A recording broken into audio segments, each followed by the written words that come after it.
আজি অৰ্ডাৰ থকা স্ক্ৰীন আছিলে এইকেইখন আছে। এইখন গোলাঘাটৰ অৰ্ডাৰ আছে। এইখন চা, এইখন গোলাঘাটৰ অৰ্ডাৰ আছিলে। এইখন গোলাঘাটলৈ পঠিয়াবৰ কাৰণে বনোৱা হৈছে এইখন স্ক্ৰীন। এইখন স্ক্ৰীনত 3টা ফুল আছে আৰু বাকী এইখনত 2টা ফুল আছে।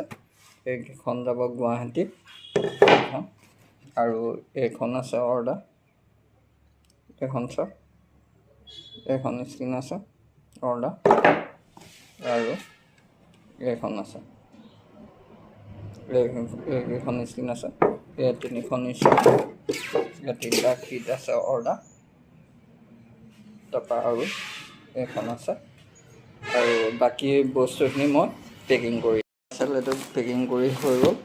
এইখিনি স্ক্ৰীন আছে, এইখিনি পঠাম বাৰু। এই পেকেট কৰি এইটো হৈ গ'ল। এইটো গোলাঘাট যাব। এইটো গোলাঘাট পঠিয়াম। এইটো পাৰ্চেল।